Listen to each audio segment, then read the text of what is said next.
Hey guys, welcome to my YouTube channel tricky Pathshala. आज हम सौरमंडल के बारे में कुछ महत्वपूर्ण टॉपिक पे चर्चा करेंगे। हमारा पहला टॉपिक है उपग्रह। उपग्रह क्या होता है? उपग्रह वे आकाशीय पिंड हैं जो अपने अपने ग्रहों की परिक्रमा करने के साथ साथ सूर्य की भी परिक्रमा करते हैं। तो उपग्रह किसे कहते हैं? उपग्रह वे आकाशीय पिंड हैं जो अपने अपने ग्रहों की परिक्रमा करने के साथ साथ सूर्य की भी परिक्रमा करते हैं। ठीक है। पृथ्वी का एकमात्र उपग्रह कौन सा है? चंद्रमा। तो चंद्रमा पृथ्वी के साथ साथ सूर्य की भी परिक्रमा करता है। दूसरा है सुपरमून। सुपरमून किसे कहते हैं? सुपरमून चंद्रमा और पृथ्वी के बीच की दूरी लगभग कितनी है? इसमें लिखे 3,84,000 किलोमीटर। चंद्रमा की दूरी जो है वो चंद्रमा और पृथ्वी के बीच की दूरी है 3,84,400 किलोमीटर। ठीक है। चंद्रमा और पृथ्वी के बीच की दूरी लगभग 3,84,400 किलोमीटर है। ठीक है। चंद्रमा लगातार अंडाकार मार्ग में पृथ्वी की परिक्रमा करता है। जब चंद्रमा पृथ्वी की परिक्रमा करते समय अत्यधिक नज़दीक जब चंद्रमा जो है पृथ्वी की परिक्रमा करते समय बिल्कुल पास में आ जाता है, पहले से अधिक चमकीला और बड़ा दिखाई देता है, इसे ही सुपरमून कहते हैं। इसमें बताया गया है कि जब चंद्रमा पृथ्वी की परिक्रमा करता है तो जब चंद्रमा पृथ्वी के बिल्कुल नज़दीक पहुंच जाता है तो वह अत्यधिक बड़ा और मतलब चमकीला दिखाई देता है, तो उसे ही सुपरमून कहा जाता है। ठीक है। तो क्या उसे ही सुपरमून कहा जाता है। नेक्स्ट देखते हैं ब्लू मून किसे कहते हैं। ब्लू मून किसे कहते हैं? ठीक है। एक माह में एक पूर्णिमा होती है, तो कॉमन सी बात है कि एक महीने में एक पूर्णिमा होती है। यदि एक माह में दो पूर्णिमा हों तो दूसरी पूर्णिमा के चांद को ब्लू मून कहा जाता है। मतलब अगर एक महीने में दो पूर्णिमा होती हैं तो दूसरी पूर्णिमा के जो चांद होता है उसे ब्लू मून कहा जाता है। ठीक है। नेक्स्ट है हमारा उल्कास्म एंड उल्कापिंड। उल्कास्म एंड उल्कापिंड। उल्कास्म या उल्कापिंड किसे कहते हैं? ब्रह्मांड में घूमने वाले वे आकाशीय पिंड जो धूल कणों और गैसों के द्वारा निर्मित होते हैं। मतलब धूल के कण और गैसों के द्वारा जो निर्मित होते हैं, जब ये पिंड घूमते घूमते अचानक पृथ्वी के संपर्क में आ जाते हैं तो चमकते हुए तेजी से नीचे गिरते हैं। इसे ही टूटा हुआ तारा कहा जाता है। यदि पिंड गैसों में टूटकर वायु में विलीन हो जाती हैं तब इन्हें उल्कास्म कहते हैं, परंतु यदि ठोस या टुकड़ों के रूप में पृथ्वी पर गिरते हैं तो इन्हें उल्कापिंड कहा जाता है। मतलब ब्रह्मांड में बहुत से धूल के कण और गैसों के द्वारा निर्मित जो पिंड होते हैं, जब ये गैस के रूप में टूट के गिरते हैं तो इन्हें उल्कास्म कहा जाता है। जब ये ठोस रूप में पृथ्वी पर गिरते हैं तो इन्हें उल्कापिंड कहा जाता है। नेक्स्ट है हमारा पुच्छल तारा। ठीक है। पुच्छल तारा या धूमकेतु। धूमकेतु या पुच्छल तारा। ठीक है। सूर्य से अधिक दूरी पर स्थित धूलकण और बर्फ के टुकड़े अनियमित रूप से सूर्य की परिक्रमा करते हैं। सूर्य से अधिक दूरी पर स्थित धूलकण और बर्फ के टुकड़े अनियमित रूप से सूर्य की परिक्रमा करते हैं। जब ये टुकड़े अचानक घूमते हैं और सूर्य के संपर्क में आ जाते हैं तो एक लंबी पूंछ सी बन जाती है, जिसे धूमकेतु या पुच्छल तारा कहा जाता है। ठीक है। नेक्स्ट देखते हैं अवांतर ग्रह या क्षुद्र ग्रह। अवांतर ग्रह या क्षुद्र ग्रह, ये पूछा जाता है कि क्षुद्र ग्रह कहाँ पाए जाते हैं। अवांतर ग्रह या क्षुद्र ग्रह मंगल और बृहस्पति के मध्य घूमने वाले लाखों पिंडों को ही अवांतर या क्षुद्र ग्रह कहा जाता है। ठीक है। मंगल ग्रह और बृहस्पति ग्रह के बीच में क्षुद्र ग्रह पाए जाते हैं। ठीक है। नेक्स्ट हम देखते हैं क्या है पृथ्वी की गतियाँ। पृथ्वी की गतियाँ घूर्णन गति या परिभ्रमण गति। परिभ्रमण और परिक्रमण आप सभी ने पढ़ा होगा। तो परिभ्रमण को घूर्णन गति भी कहा जाता है। पृथ्वी अपने अक्ष पर 23.5 डिग्री झुकी हुई है। पृथ्वी अपने अक्ष पर कितने डिग्री झुकी हुई है? 23.5 डिग्री झुकी हुई है। अपने अक्ष पर झुकी होने के साथ पृथ्वी लगातार घूमती रहती है, जिसके कारण दिन और रात होते हैं। तो जो पृथ्वी की घूर्णन या परिभ्रमण गति है, इसके कारण दिन रात होते हैं। इसका कारण क्या है कि पृथ्वी जो है अपने अक्ष पर 23.5 डिग्री झुकी हुई है, इसलिए इसे पृथ्वी की घूर्णन गति या दैनिक गति भी कहा जाता है। तो जो वो घूर्णन गति है, इसे परिभ्रमण गति या इसे दैनिक गति भी कहा जाता है, क्योंकि इसके कारण ही दिन और रात होते हैं। पृथ्वी अपने अक्ष पर एक चक्कर कितने 23 घंटा 56 मिनट और 4 सेकंड में पूरा करती है। ठीक है, नेक्स्ट देखते हैं हम परिक्रमण। परिभ्रमण से जो होता है वो दिन और रात होते हैं, और परिक्रमण से जो होते हैं वो साल बदलते हैं, यानी कि वर्ष बदलते हैं। इसे वार्षिक गति कहा जाता है और परिभ्रमण को दैनिक गति कहा जाता है। ठीक है, परिक्रमण को वार्षिक गति एंड परिभ्रमण को दैनिक गति कहा जाता है। पृथ्वी जिस कक्ष में घूमती है उसे पृथ्वी की भूकक्ष कहा जाता है। पृथ्वी के उत्तरी ध्रुव, मध्य बिंदु और दक्षिणी ध्रुव से जाने वाली रेखा को अक्ष कहा जाता है। पृथ्वी अपनी भूकक्ष में सूर्य के चारों तरफ चक्कर लगाते समय 66.5 डिग्री झुक जाती है। जब पृथ्वी सूर्य का चक्कर लगाती है तो 66.5 डिग्री झुक जाती है, जबकि पृथ्वी अपने अक्ष पर 23.5 डिग्री झुकी हुई है, जिस कारण साल गुजरते हैं, इसलिए इसे पृथ्वी की वार्षिक गति कहा जाता है।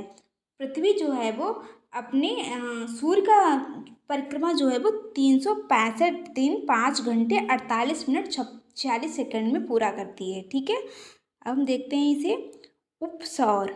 उपसौर ये क्वेश्चन एग्जाम्स में पूछे जाते हैं कि उपसौर और अपसौर किसे कहा जाता है। जब सूर्य पृथ्वी के अत्यधिक नज़दीक जब सूर्य पृथ्वी के अत्यधिक नज़दीक होता है तो इस स्थिति को उपसौर कहा जाता है। क्या है, जब सूर्य है जो पृथ्वी के अत्यधिक नज़दीक होता है तो इसे उपसौर कहा जाता है। और ये घटना कब होती है, ये घटना 3 जनवरी को हमें देखने को मिलती है। ठीक है, जब सूर्य पृथ्वी के अत्यधिक नज़दीक होता है तो इस स्थिति को उपसौर कहा जाता है। वैसा 3 जनवरी को होता है। ठीक है, अब देखते हैं उपसौर किसे कहा जाता है। जब सूर्य पृथ्वी से अत्यधिक दूरी पर होता है, जब सूर्य और पृथ्वी से अत्यधिक दूरी पर होता है तो इस घटना को अपसौर कहा जाता है, और ऐसा 4 जुलाई को होता है। ठीक है, जब सूर्य पृथ्वी के अत्यधिक नज़दीक होता है तो उपसौर होता है, और ये ऐसा 3 जनवरी को होता है। अब जब सूर्य पृथ्वी से अत्यधिक दूरी पर होता है तो उसे अपसौर कहा जाता है, वैसा 4 जुलाई को होता है। और उपसौर और अपसौर को मिलाने वाली जो काल्पनिक रेखा होती है इसे एपिसाइड लाइन कहा जाता है। ठीक है, उपसौर और अपसौर को मिलाने वाली जो रेखा होती है काल्पनिक रेखा, इसे एपिसाइड लाइन कहा जाता है। ठीक है, अब हम देखते हैं अक्षांश रेखाएं। अक्षांश रेखाएं ग्लोब पर खींची गई काल्पनिक रेखाएं जो एक दूसरे के समानांतर होती हैं। जैसे ये हमारी है पृथ्वी, और ये जो होती हैं ये होती हैं अक्षांश रेखाएं, और जो ये होती हैं इन्हें देशांतर रेखाएं कहा जाता है। ठीक है, ग्लोब पर खींची गई वे काल्पनिक रेखाएं जो एक दूसरे के समानांतर होती हैं, इन दोनों के बीच की दूरी 111 किलोमीटर होती है। इसे जोन कहा जाता है। ठीक है, जैसे ये हमारी पृथ्वी है और जो ये रेखाएं होती हैं अक्षांश रेखाएं, और जो इनके बीच की ये दूरी होती है 111 किलोमीटर होती है। इसे जोन नाम से जाना जाता है। ठीक है, तो पूछा जाता है क्वेश्चन में कि जोन किसे कहा जाता है, तो जो अक्षांश रेखाएं हैं इनके बीच की दूरी होती है 111 किलोमीटर, इसे जोन के नाम से जाना जाता है। ठीक है, 0 डिग्री अक्षांशीय रेखा को विषुवत रेखा कहा जाता है। ग्लोब पर जो ये होती है रेखा विषुवत रेखा, इसे भूमध्य रेखा भी कहा जाता है। विषुवत रेखा या भूमध्य रेखा कहा जाता है, या 0 डिग्री अक्षांश रेखा भी इसे कहा जाता है। ठीक है, 23.5 डिग्री उत्तरी अक्षांश, ये हो गया नॉर्थ पोल, ये हो गया साउथ पोल। ठीक है, 23.5 डिग्री उत्तरी, ठीक है, 23.5 डिग्री उत्तरी अक्षांशीय रेखा को कर्क रेखा, ये जो होती है इसे कर्क रेखा कहा जाता है, तथा 23.5 डिग्री दक्षिणी अक्षांश, इसे मकर रेखा कहा जाता है। ठीक है, तो जो 0 डिग्री अक्षांश रेखा होती है इसके 23.5 डिग्री उत्तरी अक्षांश को कर्क रेखा और 23.5 डिग्री दक्षिणी अक्षांश को मकर रेखा कहा जाता है। ठीक है, अब हम देखते हैं देशांतर रेखाएं। ग्लोब पर खींची गई वे काल्पनिक रेखाएं जो उत्तर से दक्षिण की तरफ खींची जाती हैं, ये रेखाएं एक दूसरे के समानांतर नहीं होती। इनके बीच की दूरी विषुवत रेखा पर सर्वाधिक होती है। दो देशांतरों के बीच की दूरी को गोरे कहा जाता है। इनके बीच की दूरी 111.32 किलोमीटर होती है। ठीक है, तो जैसे ये हमारी हो गई पृथ्वी, और जो ये रेखाएं खींची जाती हैं देशांतर रेखाएं होती है, इनके बीच की ये जो दूरी होती है वो 111.32 किलोमीटर होती है। ठीक है, इनके बीच की दूरी को गोरे कहा जाता है। अक्षांश रेखाओं के बीच की दूरी को जोन के नाम से जाना जाता है, जो कि 111 किलोमीटर होती है। जो देशांतर रेखाएं होती है इनके बीच की दूरी जो होती है वो 111.32 किलोमीटर होती है, जिसे गोरे नाम से जाना जाता है। ठीक है, नेक्स्ट हम देखते हैं पृथ्वी के सापेक्ष सूर्य की स्थितियाँ। पृथ्वी के सापेक्ष सूर्य की स्थितियाँ। 21 जून की स्थिति देखें, इसे ग्रीष्म अयांत भी कहा जाता है। 21 मार्च के बाद सूर्य उत्तरायण होने लगता है, अतः दिन की अवधि बढ़ने लगती है, अतः रात की अवधि घटने लगती है। 21 मार्च के बाद दिन होता है बड़ा होने लगता है और रात जो होती है वो छोटी होने लगती है। ठीक है, 21 जून को सूर्य की सीधी किरणें कर्क रेखा पर पड़ती हैं। इस स्थिति को ही ग्रीष्म अयांत कहते हैं। ठीक है, 21 जून को जो है वो सूर्य की सीधी किरणें जो होती है वो कहाँ, कर्क रेखा, अभी हमने बताई थी कर्क रेखा कहाँ होती है, 23.5 डिग्री उत्तरी अक्षांश। तो इस स्थिति को ग्रीष्म अयांत कहा जाता है। ठीक है, अब हम देखते हैं 22 दिसंबर की स्थिति। 22 दिसंबर की स्थिति को सूर्य की सीधी किरणें दक्षिणी गोलार्ध में मकर रेखा पर पड़ती हैं। 21 जून को जो है सूर्य की सीधी किरणें कर्क रेखा पर पड़ती हैं, यानी कि उत्तरी अक्षांश 23.5 डिग्री उत्तरी अक्षांश, और 22 दिसंबर को जो है 23.5 डिग्री दक्षिणी अक्षांश यानी मकर रेखा पर सूर्य की सीधी किरणें पड़ती हैं। अतः दक्षिणी गोलार्ध में 22 दिसंबर का सबसे बड़ा दिन होता है। ठीक है, तो दक्षिणी गोलार्ध में 22 दिसंबर को सबसे बड़ा दिन होता है, शीत अयांत, जिसे शीत अयांत कहा जाता है। और हम देखते हैं विषुव किसे कहा जाता है, विषुव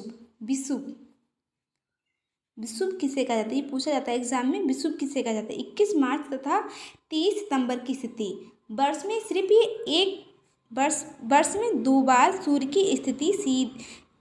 सूर्य की सीधी किरणें विषुवत रेखा पर पड़ती हैं। इस स्थिति को सम दिन रात या विषुव कहा जाता है। 21 मार्च को बसंत विषुव तथा 23 सितंबर को शरद विषुव कहा जाता है।